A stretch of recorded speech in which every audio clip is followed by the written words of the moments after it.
सह वीर्यं करवावहै तेजस्विनावधीतमस्तु मा विद्विषावहै। ॐ शान्तिः शान्तिः शान्तिः।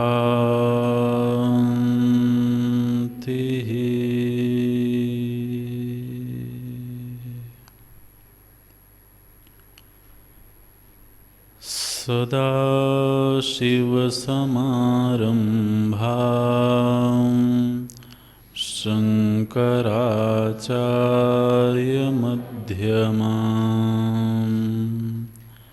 अस्मदाचार्यपर्यन्ताम् वन्दे गुरुपरम्पराम्। शङ्करं शङ्कराचार्यं केशवं बादरायणं सूत्रभाष्यकृतौ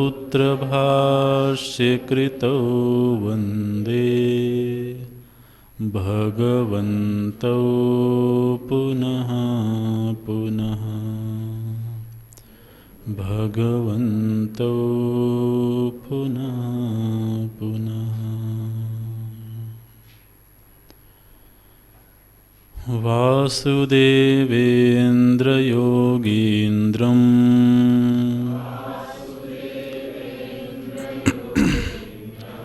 नत्वा ज्ञानप्रदं गुरुम्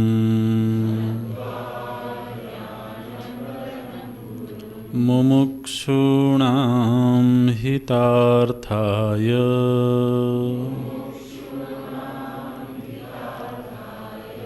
तत्त्वबोधोऽभिधीयते।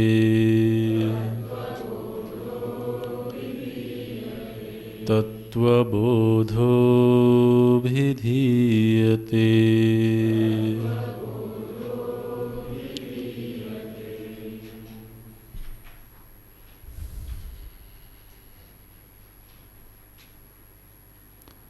तत्त्वविवेकः कः? आत्मा सत्यं तदन्यत् सर्वं मिथ्येति। आत्मा कः? स्थूल सूक्ष्म कारण शरीराद्व्यतिरिक्तः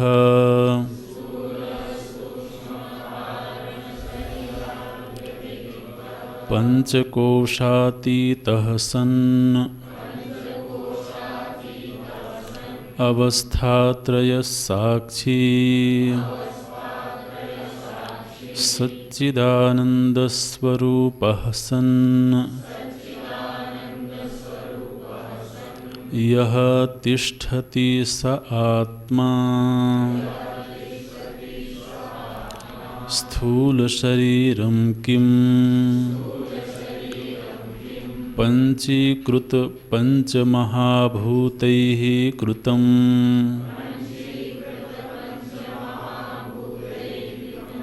सत्कर्मजन्यं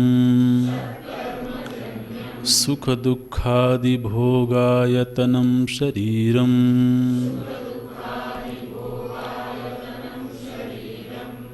अस्ति जायते वर्धते विपरिणमते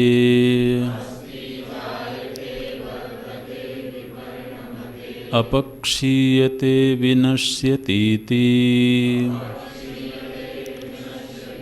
षड्विकारवत् एतत् स्थूल शरीरम् सूक्ष्म शरीरं किम् अपंचीकृत पंचमहाभूतैः कृतम् सत्कर्मजन्यं सुखदुःखादिभोगसाधनं पंचज्ञानेन्द्रियाणि पंचकर्मेन्द्रियाणि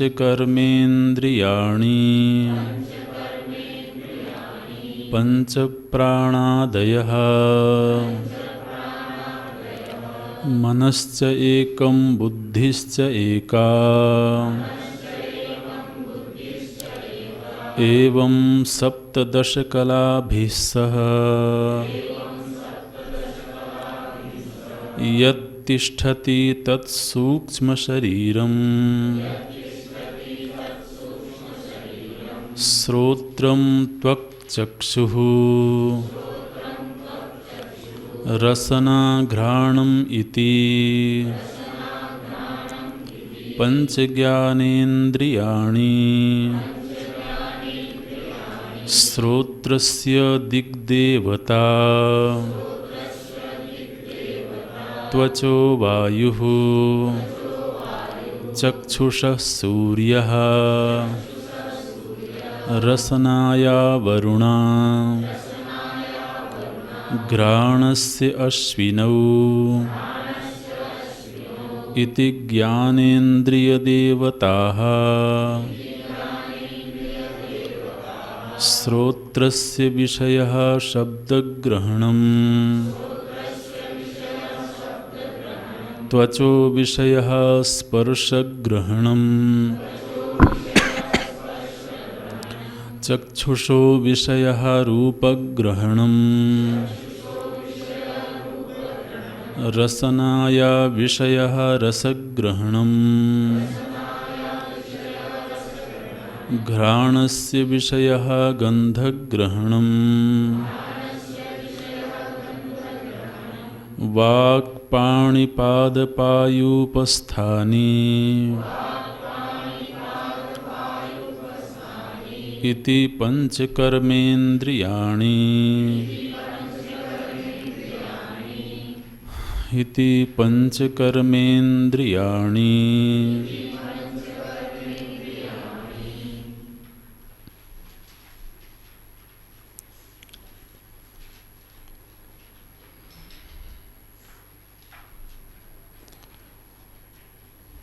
समाज में जो निरा भौतिकवादी लोग हैं, जो केवल प्रत्यक्ष को ही प्रमाण मानते हैं, उनके लिए केवल ये प्रत्यक्ष दृश्यमान स्थूल शरीर ही सत्य है। स्थूल शरीर इंद्रिय प्रत्यक्ष है, पांचों इंद्रियों का विषय है। इसकी सिद्धि के लिए किसी अलग से प्रमाण की आवश्यकता महसूस नहीं होती है। जो प्रत्यक्ष प्रमाण पर आश्रित लोग हैं, उनके लिए ये स्थूल शरीर ही एकमात्र सत्य है। यहाँ पर आत्मतत्व का चिंतन करते समय स्थूल शरीर का प्रसंग आया, क्योंकि आत्मा कह ये जो प्रश्न था, इसके उत्तर में बताया गया आत्मा वो है जो स्थूल शरीर से व्यतिरिक्त है, सूक्ष्म शरीर से व्यतिरिक्त है। तो स्थूल शरीर उस आत्मानुसंधान के लिए एक साधन बन गया। तो जिस साधन का आश्रय लेकर के हमें अपने साध्य तक पहुंचना है, उस साधन का भी अच्छी तरह से ज्ञान होना चाहिए। इसलिए अगला ही प्रश्न आया, स्थूल शरीरम किम, स्थूल शरीर क्या है। 4 लक्षण बताए गए। पहला तो इसका उपादान कारण, पंच महाभूतों का सम्मिलित रूप, पंचीकृत पंच महाभूतैहि कृतम। जो भौतिकवादी लोग हैं वो इस भौतिक जगत को सत्य मानते हैं। भौतिक माने भूतों से बना हुआ, जो कुछ भी भूतों से बना हुआ है वो भौतिक है। और भूतों की सत्ता को ही अंतिम मानने वाले लोग भौतिक कहलाते हैं। लेकिन यहाँ स्थूल शरीर की विवेचना के संदर्भ में जो दूसरा लक्षण दिया गया, सत्कर्म जन्यम, अब ये लक्षण ऐसा है जो भौतिकवादी विचारधारा को बहुत सहयोग नहीं देता है। क्योंकि भौतिकवादी विचारधारा में ये है कि मेरा अस्तित्व शरीर सापेक्ष है। शरीर का जो रूप है, जो स्वरूप है, वही मैं हूँ। तो शरीर जब पैदा हुआ तभी मैं पैदा हुआ, उसके पहले मैं था नहीं। और शरीर जिस दिन नष्ट हो जाएगा उस दिन मैं नष्ट हो जाऊंगा। तो अब सत्कर्मजन्यम का अर्थ है पूर्व के किए हुए कर्म। पूर्व मतलब इस शरीर से पूर्व के। तो इस शरीर से पूर्व के किए हुए कर्म तभी हो सकते हैं जब करने वाला रहा हो। बिना कर्ता के कर्म हो सकता है क्या? नहीं हो सकता। पूर्व कृतम, पूर्व में किया हुआ। पूर्व माने कब? शरीर का कारण यदि कर्म है तो उसको शरीर की उत्पत्ति से पहले होना चाहिए, है ना। कारण की परिभाषा हम लोगों ने देखी थी, नियत पूर्व भावित्वम कारणत्वम। कारण वो है जो कार्य की उत्पत्ति से पूर्व नियत रूप से विद्यमान हो। ठीक है। कार्य, अब देखिए एक नया शब्द दे दिया तो इसकी व्याख्या करनी होगी। कार्य माने जो बना है ना। व्यवहार में तो कार्य किसी क्रिया को बोलते हैं, लेकिन यहाँ जरा अर्थ दूसरा है। जो कुछ बना हुआ है वो कार्य है। हमारा ये स्थूल शरीर एक कार्य है, और कार्य के पीछे कारण का होना अनिवार्य है। तो उपादान कारण के रूप में पंच महाभूतों का शरीर की उत्पत्ति से होना अनिवार्य है।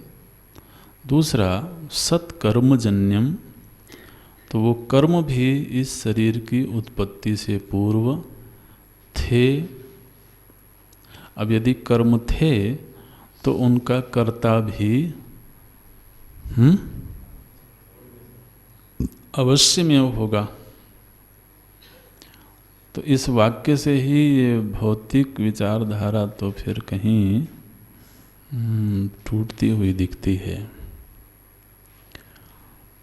ये जो पुनर्जन्म की बात है ये इस वाक्य से सिद्ध होता मालूम पड़ता है। प्रत्यक्षवादी के लिए पुनर्जन्म जैसी कोई चीज़ नहीं है। पश्चात जन्म जैसी कोई चीज़ नहीं है। लेकिन ये विचार बहुत ज़्यादा चिंतन का परिणाम नहीं है। चिंतन माने आप ये कहना चाह रहे हो कि ये शरीर एक इत्तेफाक है, बिना किसी कारण के पैदा हो गया, ऐसा तो मालूम नहीं पड़ता है। और यदि ये इत्तेफाक होता, सारे ही शरीर इत्तेफाक होते, तो हर व्यक्ति का स्वभाव एक जैसा होना चाहिए था।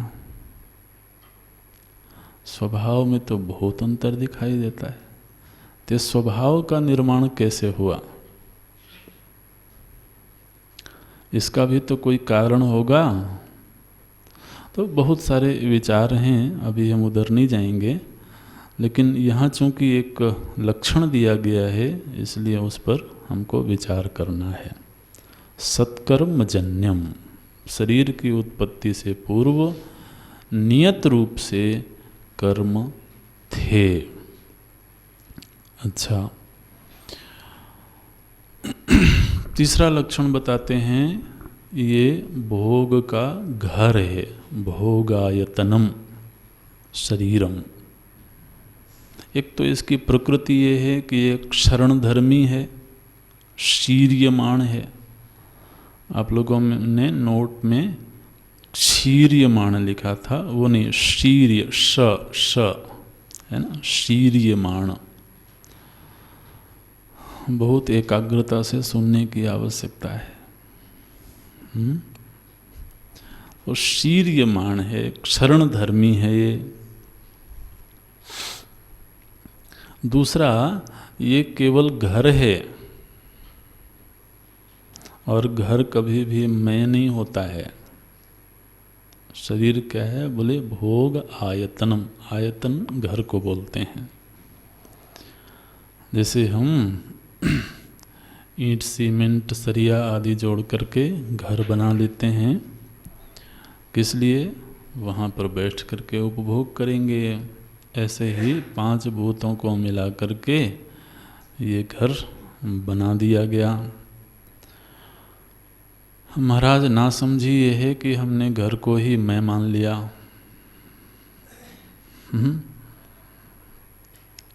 तो फिर गड़बड़ तो होगी। अब घर बन जाने के बाद भी वैसा ही थोड़ी रहता है, कभी कुछ टूट रहा है, कभी कुछ टूट रहा है। तो कभी प्लम्बर को बुलाने की ज़रूरत है, कभी इलेक्ट्रीशियन को बुलाने की ज़रूरत है। तो ये तो चलता रहता है, उन्हें बनाना और फिर उसको उसका मेंटेनेंस भी है, उसको व्यवस्थित भी रखना है। और यहाँ भी ऐसा होता रहता है। थोड़ा सा मौसम क्या बदला, बोलते हैं गले में कांटा चुभ रहा है।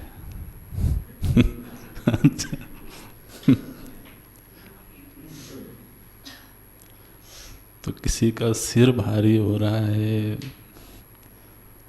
तो क्या है, इसको बराबर ही संरक्षित रखने की ज़रूरत मालूम पड़ती है।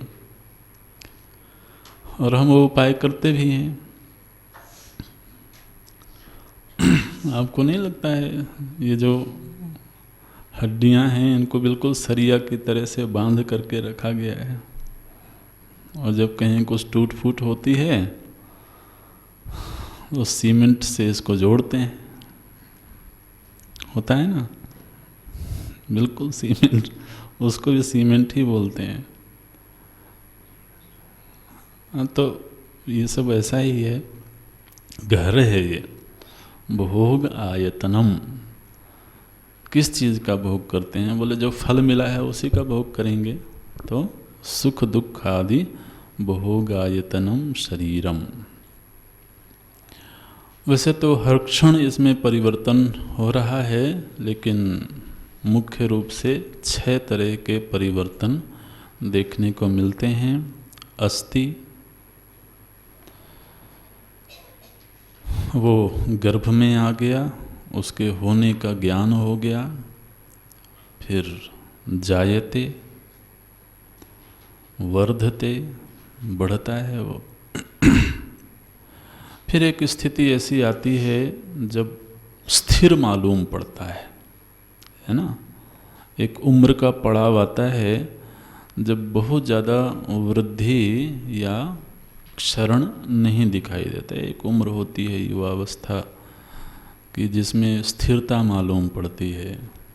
वो एक काल है जिसको विपरिणमते ऐसे बोलते हैं।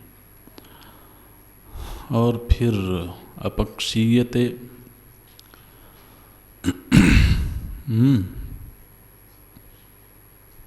ऐसे है। तो फिर लोग कहते हैं कि बच्चे में और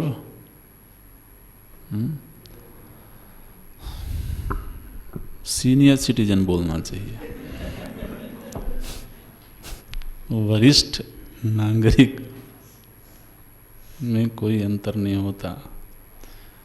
किसी ने विनोद में एक बात कही, बोले कि देखो भाई, ये जो परमात्मा की व्यवस्था है, सृष्टिकर्ता की व्यवस्था है, वो बड़ी सुंदर व्यवस्था है।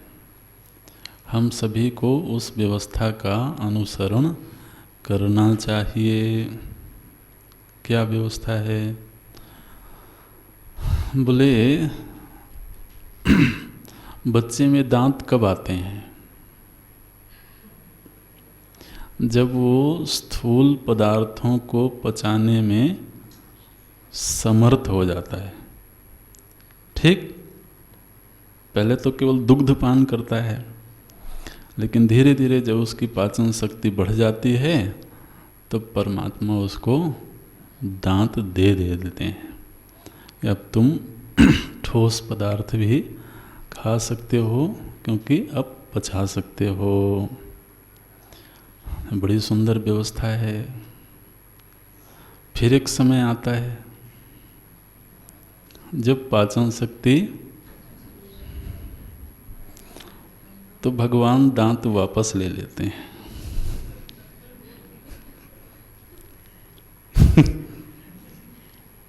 ठीक है, बोले अब लिक्विड लेना चाहिए अधिक से अधिक। वो वापस ले ले। लेकिन अब ये चिकित्सक लोग बड़े समर्थ हैं। बोले उसने ले लिया तो क्या हुआ, हम दे देंगे।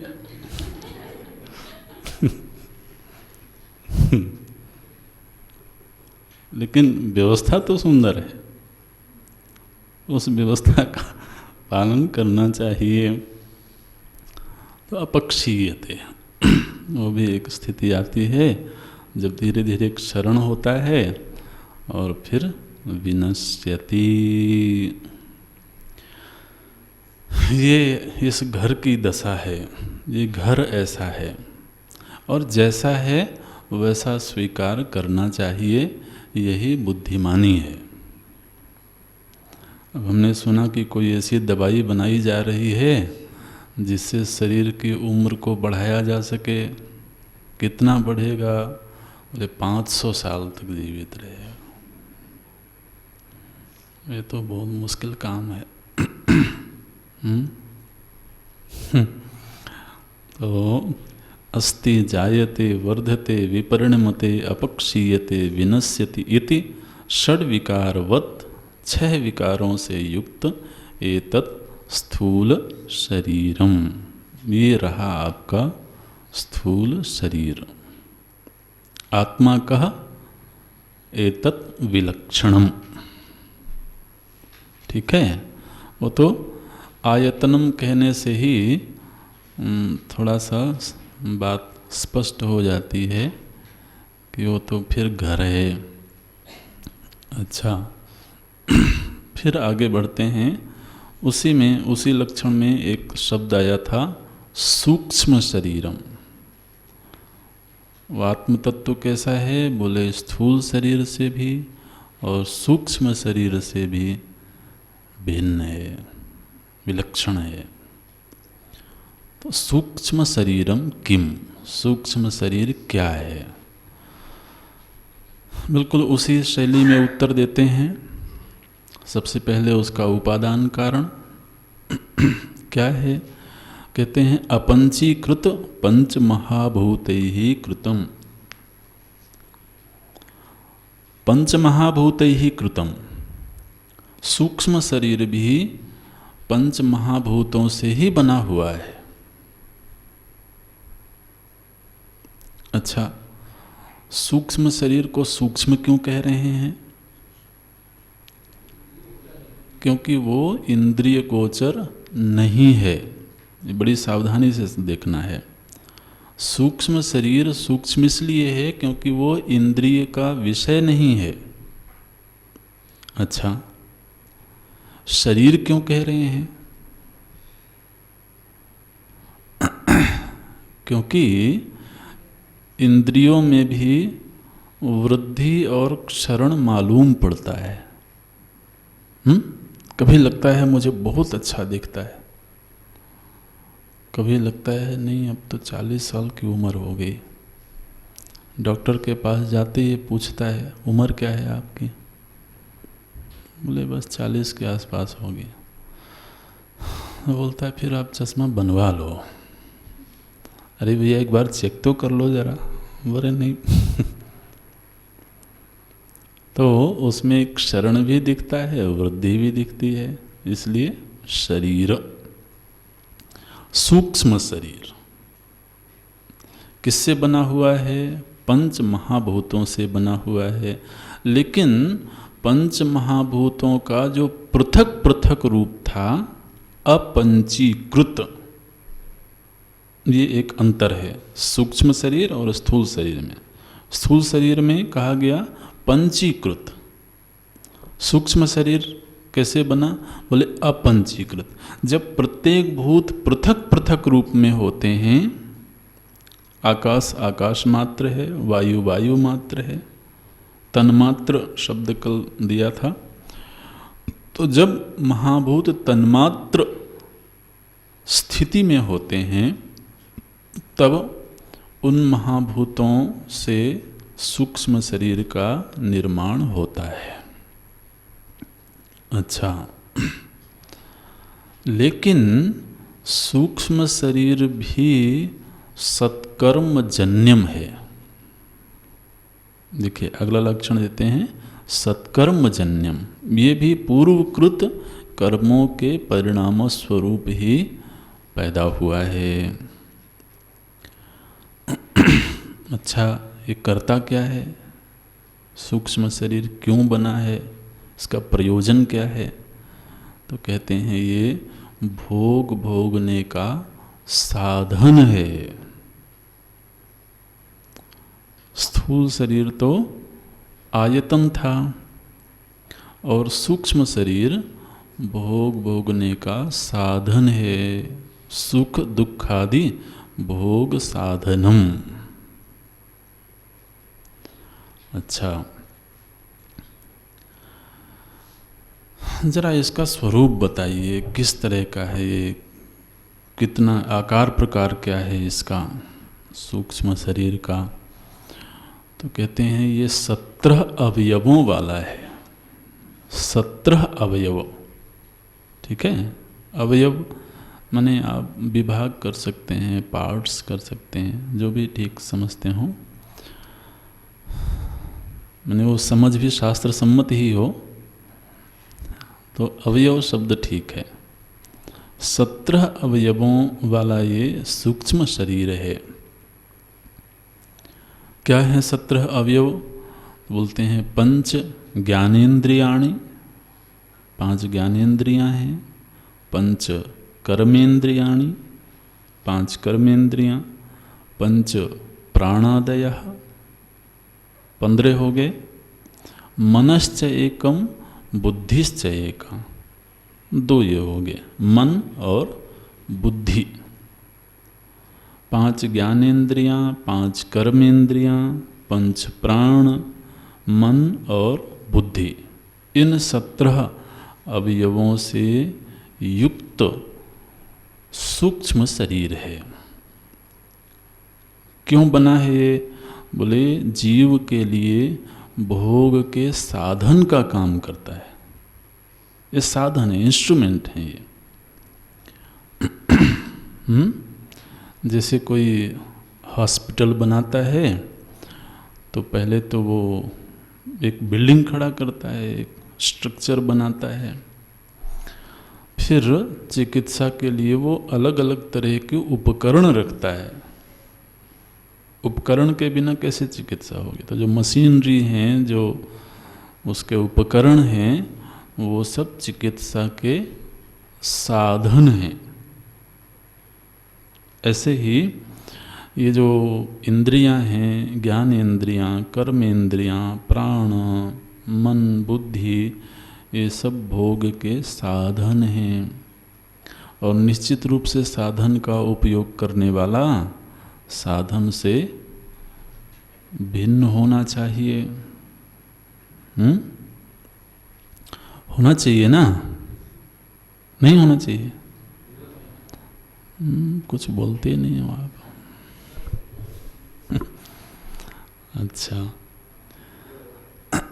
अच्छा, अब ये व्याख्या तो हो गई वैसे, लेकिन विचार करें कि जो सूक्ष्म शरीर है, इसको हमने देखा क्या? बोले नहीं देखा, इसीलिए तो सूक्ष्म है। अच्छा, अब इसमें इंद्रियों की व्याख्या होगी पृथक पृथक।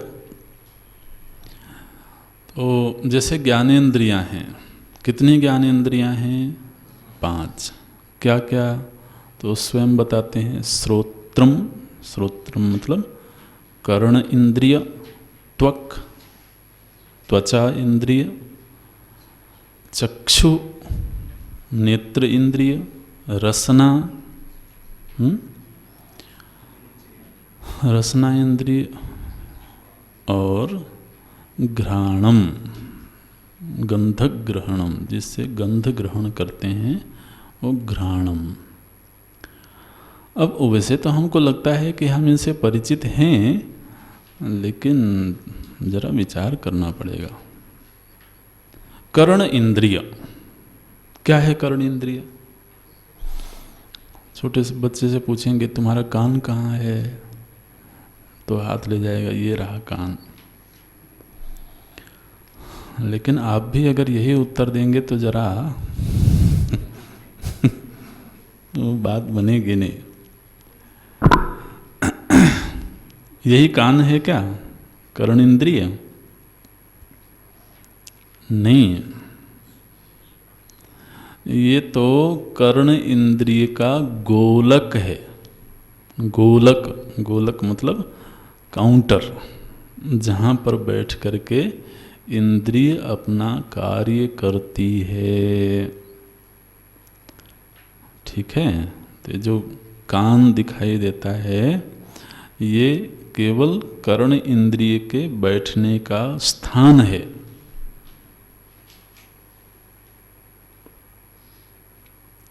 लेकिन कैसे जाना आपने? ये इंद्रिय क्या वस्तु है? प्रयोग तो हम कर रहे हैं, अभी भी प्रयोग कर रहे हैं, ऐसी उम्मीद करते हैं,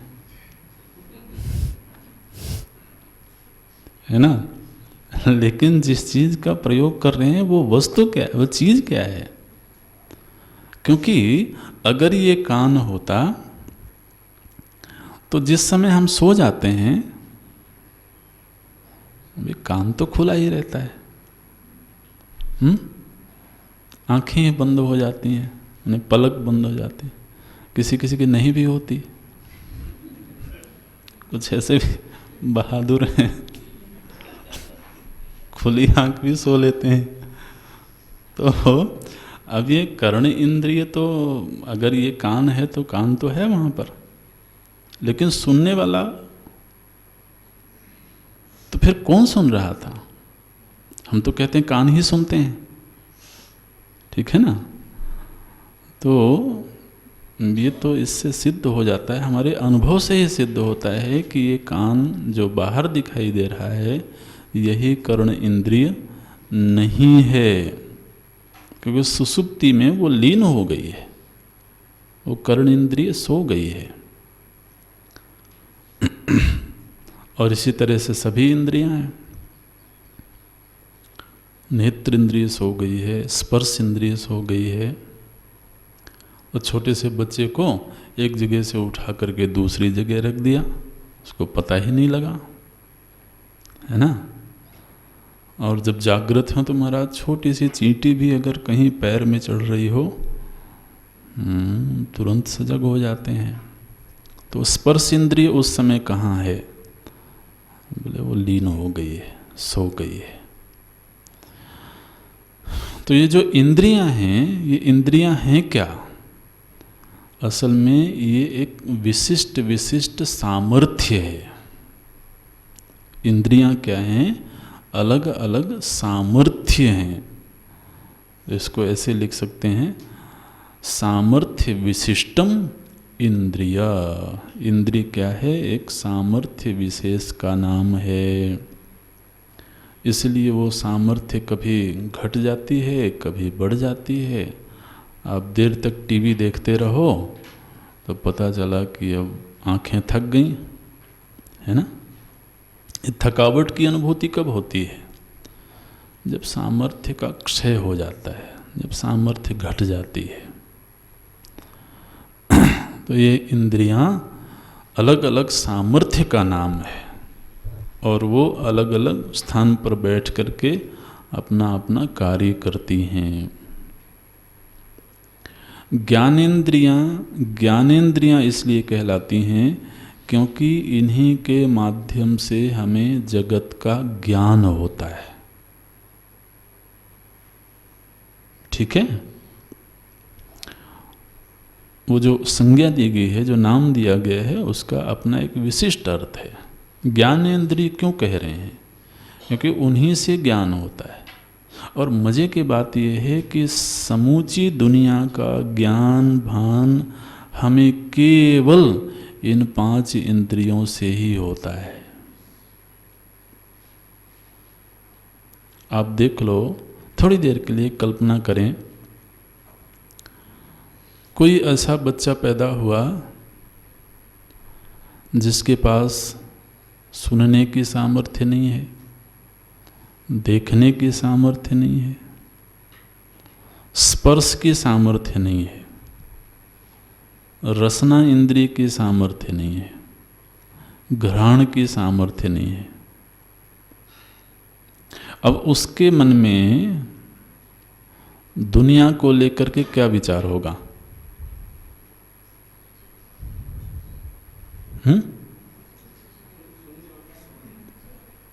कुछ नहीं, है ना। अच्छा, अब उसके पास केवल एक इंद्रिय है, घ्राण इंद्रिय।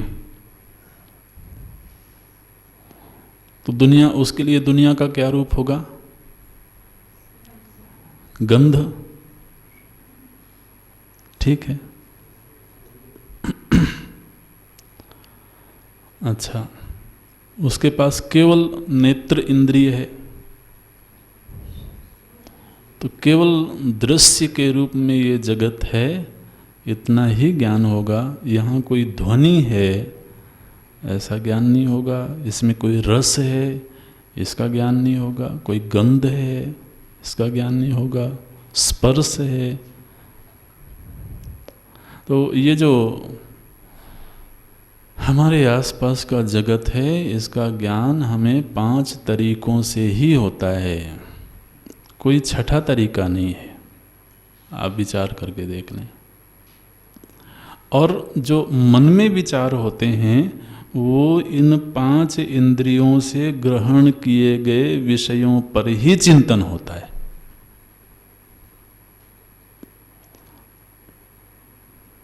अब देख लो, माने किसी ऐसे वस्तु का विचार नहीं आ सकता है जो इन 5 इंद्रियों में से किसी भी इंद्रिय से न जाना गया हो।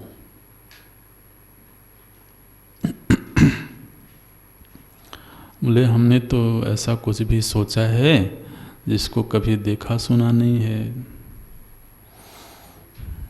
तो कभी देखा सुना होगा, पूर्व जन्म में देखा सुना होगा, है ना। लेकिन संस्कार के बिना तो विचार कैसे होगा, और संस्कार तो तभी पड़ेंगे जब अनुभव हो, और अनुभव का मतलब है इंद्रियों से विषय ग्रहण। तो ये पंच ज्ञानेन्द्रियाणि, 5 ज्ञानेन्द्रियाँ हैं। इंद्रिय एक सामर्थ्य विशेष का नाम है।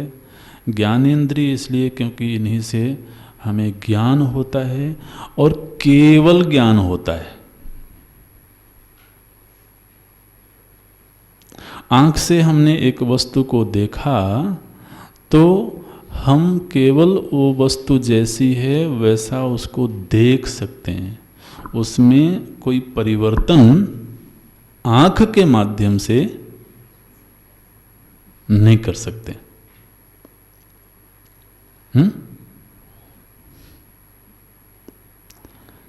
एक पत्थर, एक मिट्टी का ढेला है, उसको देखा हमने आँख से, अब इच्छा हुई कि इसके टुकड़े टुकड़े हो जाएं,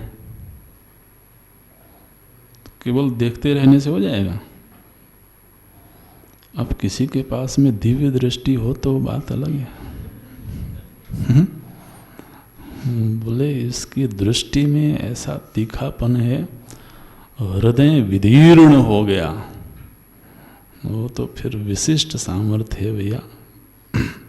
अन्यथा तो जो ज्ञान इंद्रिय है वो वस्तु जैसी है वैसा केवल जान लेगी, उसमें कोई परिवर्तन नहीं करेगी। परिवर्तन के लिए कर्म इंद्रिय का सहारा लेना होगा। ऐसा सुंदर विभाग बना करके रखा है भगवान ने, बड़ी सुंदर व्यवस्था है। जो कर्म इंद्रिय है वो केवल कर्म कर सकती है, उसको ज्ञान नहीं हो सकता।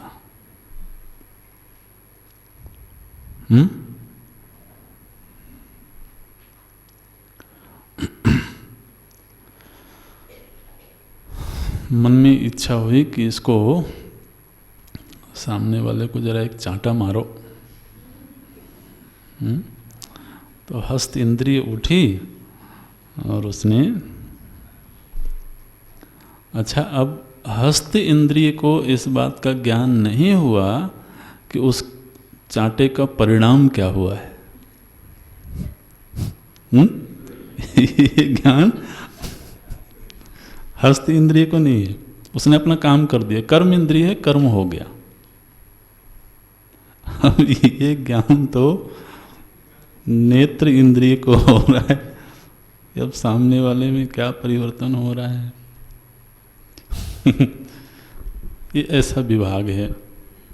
ज्ञान इंद्रिय केवल ज्ञान ग्रहण करती हैं, कर्म इंद्रिय केवल कर्म करती हैं। अब इंद्रियों को थोड़ी सी व्याख्या करते हैं।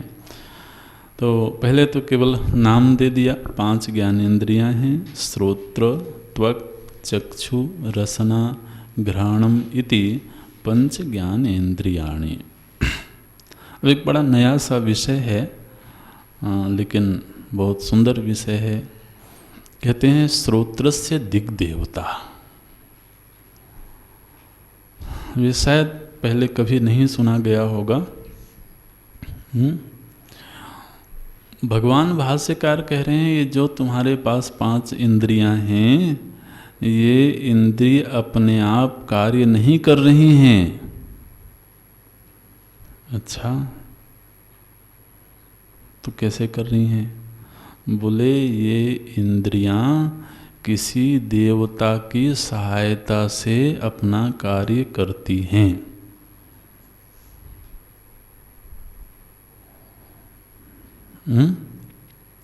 तो अभी हम श्रवण कर रहे हैं तो केवल श्रवण इंद्रिय है, इससे श्रवण हो रहा है ऐसा नहीं, बल्कि इस श्रवण इंद्रिय के ऊपर अनुग्रह करने के लिए एक दैवी शक्ति हमारे आसपास विद्यमान है।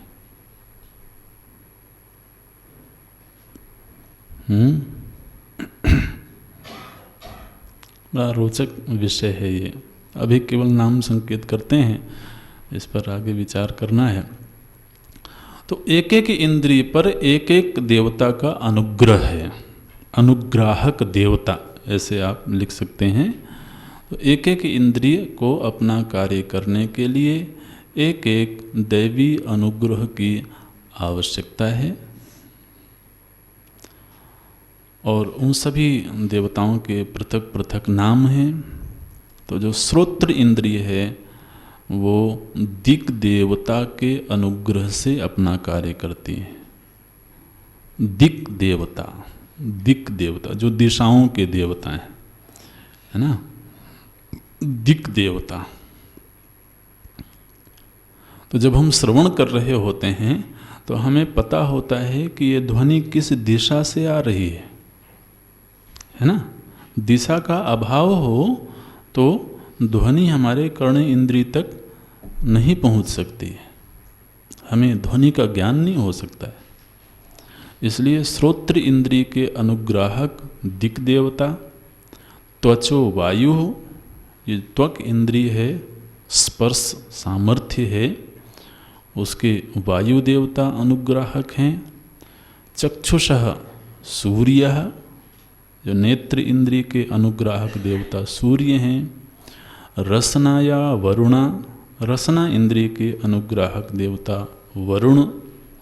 और घ्राणस्य अश्विनौ, अश्विनी कुमार, ये देवताओं में दो माने गए हैं, अश्विनी कुमार। तो अश्विनी कुमार घ्राण इंद्रिय के अनुग्राहक देवता हैं। इति ज्ञानेन्द्रिय देवता। अब इस प्रसंग को थोड़ा सा समझना है। हमारे शास्त्रों में, धर्म शास्त्रों में इस सृष्टि में मुख्य रूप से 3 तरह की सत्ताएं बताई गई। ये जगत कैसा है बोले, इसमें 3 तरह की सत्ता है। अच्छा, एक तो आधि भौतिक सत्ता, दूसरा आधि दैविक सत्ता, और तीसरा आध्यात्मिक सत्ता। तो ये शब्द आपने कभी न कभी सुना होगा, आधि भौतिक, आधि दैविक और आध्यात्मिक, है ना। तो ये जो हम लोग शांति बोलते हैं, 3 बार शांति का उच्चारण करते हैं, तो उसका एक भाव ये है, ये 3 तरह की सत्ताओं से यदि किसी तरह का विक्षेप आता है तो भगवत अनुग्रह से उनकी शांति हो। आपको जो पुस्तिका दी गई है उसमें भी आप पढ़िएगा, शांति क्यों बोलते हैं वो उसका उत्तर दिया हुआ है। तो त्रितापों की शांति, 3 तरह के ताप। वो 3 तरह के ताप क्या हैं? 3 सत्ताओं से आने वाले ताप। आधि भौतिक ताप है, आधि दैविक और आध्यात्मिक, ऐसे। तो तीनों तरह के तापों की शांति हो, ऐसी प्रार्थना की जाती है। तो जो 3 सत्ताएं हैं ये क्या हैं? तो इंद्रियों के प्रसंग में ये स्पष्ट हो रहा है। अच्छा, इस पर हम चर्चा करें इससे पहले आगे का एक प्रसंग और देख लेते हैं, तो ये चर्चा और स्पष्ट हो जाएगी। सबसे पहले तो 5 ज्ञानेंद्रियों का नामकरण किया गया, फिर उन इंद्रियों के अनुग्राहक देवता, और फिर इन इंद्रियों का कार्य क्या है, तो बोलते हैं श्रोत्रस्य विषयः शब्द ग्रहणम। श्रोत्र इंद्रिय का क्या कार्य क्या है? वो शब्द का ग्रहण करती है। अच्छा, त्वचो विषयः स्पर्श ग्रहणम, त्वक इंद्रिय स्पर्श का ग्रहण करती है। चक्षुषः विषयः रूप ग्रहणम, अर्थ तो स्पष्ट है। रसनाया विषयः रसग्रहणम, जो रसना इंद्रिय है वो रस का ग्रहण करती है। और घ्राणस्य विषयः गंधग्रहणम। तो आप देखिए यहाँ पर 3 चीज़ें मालूम पड़ती हैं। एक तो इंद्रिय, दूसरा इंद्रिय के अनुग्राहक देवता, और तीसरा इंद्रिय से ग्रहण किया जाने वाला विषय। तीन चीजें हो गई ना, इंद्रिय, इंद्रिय के अनुग्राहक देवता और इंद्रिय का विषय। ऐसे तो अब ये जो तीन सत्ताएं हैं, ये ऐसे समझना है कि जो इंद्रिय है वो अध्यात्म है, इंद्रिय अध्यात्म है। इंद्रिय के जो अनुग्राहक देवता हैं वो अधिदैव है, और इंद्रिय का जो विषय है वो अधिभूत है। अब ये जो चिंतन व्यवस्था है ना, ये तो हर जगह नहीं देखने को मिलती है। व्यक्ति ज़्यादा से ज़्यादा इतना सोच पाता है कि इंद्रिय है और इंद्रिय के सामने भोग है, विषय है, बस। अगर उसको बहुत ही विचार करेगा तो दो सत्ताएं मालूम पड़ती हैं, इंद्रिय और इंद्रिय के द्वारा भोगा जाने वाला विषय। लेकिन ऋषियों ने कहा नहीं, अब उधर दृष्टि हमारी जानी चाहिए। उन्होंने कहा कि इंद्रिय और इंद्रिय के सामने जो भोग है, इन दोनों का मेल हो जाए, उसके लिए किसी के अनुग्रह की आवश्यकता है। बिना अनुग्रह के इंद्रिय और इंद्रिय के विषय का आपस में मिलन नहीं हो सकता। और जब तक इंद्रिय के विषय से मिलन न हो, तब तक भोग कैसे होगा? भोग का मतलब क्या है? भोग का मतलब है इंद्रिय का अपने विषय को ग्रहण कर लेना, और ग्रहण करके उसे मन को दे देना। इतना ही कार्य है ना। अब इनमें कुछ इंद्रियां तो ऐसी हैं जो दूर रह करके ही अपने विषय का ग्रहण कर लेती हैं। आप देखिए इनकी व्यवस्था, जैसे नेत्र इंद्रिय है तो इंद्रिय का विषय दूर है, एक दृश्य है जो दूर है, तो दूर होकर के भी वो इंद्रिय उसका ग्रहण कर लेती, मतलब उस रूप का आनंद ले लेती है।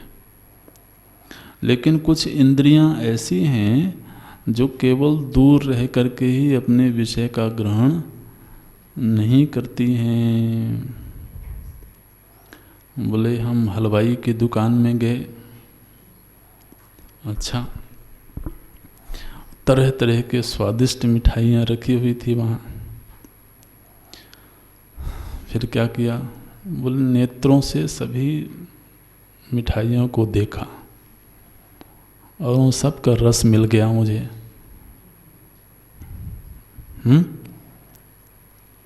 महाराज अगर ऐसा होता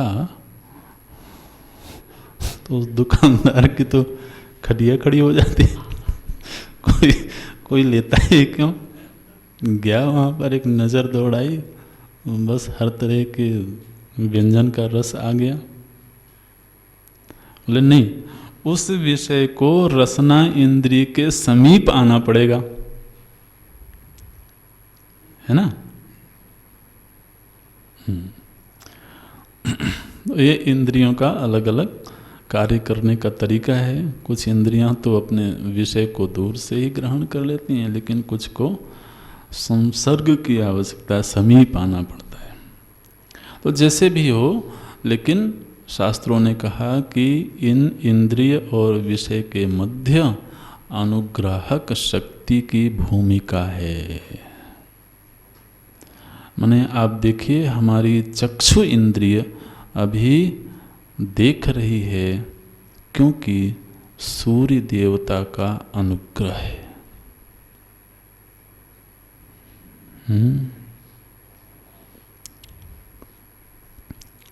जरा कल्पना करें, अगर सूर्य का अस्तित्व नहीं हो तो हालांकि किसी भी चीज़ का अस्तित्व नहीं होगा, लेकिन नेत्र इंद्रिय तो बिल्कुल ही काम नहीं कर सकती है। बोले नहीं, हमने बिजली बना लिया है, अगर सूर्य नहीं भी होंगे तो हम बिजली जला के देख लेते हैं। महाराज इसीलिए तो आदमी की सारी दिनचर्या अस्त व्यस्त हो गई है ना। आप जरा सोचो, बिजली नहीं होती आदमी सोच भी नहीं पाता है, बिजली नहीं होती, ये हमारे गैजेट कैसे चलते हैं। फिर तो शाम होते ही सो जाते हैं, और सारी व्यवस्था ही अलग होती रही होगी जिस समय पर। तो बोलते हैं हमने बिजली बना लिया, लेकिन बिजली में भी ये जो विद्युत सामर्थ्य है ना, ये भी तो सूर्य देवता से ही आई हुई है। ऐसे तो नेत्र इंद्रिय बिना प्रकाश के, बिना सूर्य के तो अपना कार्य नहीं कर। सामने विषय है और नेत्र इंद्रिय भी है, अभी यहीं पर गुहुप अंधेरा हो जाए, बोले मैं आंख खोल करके देख लूँगा, देख लो, नहीं देख सकते हैं। एक एक इंद्रिय पर किसी देवता का अनुग्रह है। तो ये आधि दैविक, आधि भौतिक, आध्यात्मिक। अच्छा, ये जो शब्द हैं इनकी थोड़ी सी परिभाषा देख लेते हैं, अर्थ देख लेते हैं, हालांकि वक्त तो हो रहा है। इंद्रिय आध्यात्मिक है। आध्यात्मिक बोलते हैं जिसमें मैं का जुड़ाव हो। आध्यात्मिक शब्द का अर्थ होता है आत्मनो अधिकृत्य, आत्मनो अधिकृत्य अध्यात्म, जो मैं से जुड़ा हुआ है, जिसमें मैं पना की अनुभूति हो रही है। जैसे नेत्र इंद्रिय देखती है तो हमें क्या लगता है, मैं देख रहा हूँ, है ना। तो प्रत्येक इंद्रिय का कार्य मेरा कार्य मालूम पड़ता है, इसलिए इंद्रियों को भी अध्यात्म बोला जाता है।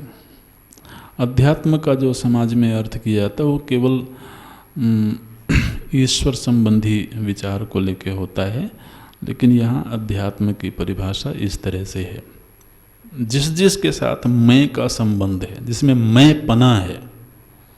जैसे शरीर में मैं पना है तो ये शरीर भी अध्यात्म है। तो इंद्रियां तो अध्यात्म हैं, और जो कोई भी अनुग्रह करता है हमारे ऊपर वो देवता कहलाता है। इसीलिए माता को भी देवता कहा गया, क्योंकि वो हमारे ऊपर अनुग्रह करती हैं। तो जिस का भी अनुग्रह है वो देव है। तो ये 5 देवता हैं जो 5 ज्ञानेंद्रियों पर अनुग्रह करते हैं, इसलिए ये आधि दैविक सत्ता है। इंद्रियां आधि आध्यात्मिक सत्ता है, देवता आधि दैविक सत्ता, और इंद्रियों के द्वारा हम जो विषय ग्रहण करते हैं वो चूँकि भूतों से बना हुआ है, भौतिक है, इसलिए आधि भौतिक सत्ता है वो। ठीक है, तो ये इस तरह का ये समीकरण है। तो जो सूक्ष्म शरीर है उसमें से अभी केवल एक विभाग है जिस पर हमने चर्चा की है, ज्ञान इंद्रिय, 5 ज्ञान इंद्रिय। इसी तरह से कर्मेंद्रियां हैं, उनके भी अनुग्राहक देवता हैं, उनके भी विषय हैं पृथक। फिर 5 प्राण हैं और मन बुद्धि है। अगली कक्षा में देखते हैं। ओम ओम पूर्णमदः पूर्णमिदं पूर्णात् पूर्णमुदच्यते पूर्णस्य पूर्णमादाय पूर्णमेवावशिष्यते। ओम शांति शांति शांति। हरि ओम श्री गुरुभ्यो नमः। हरि ओम।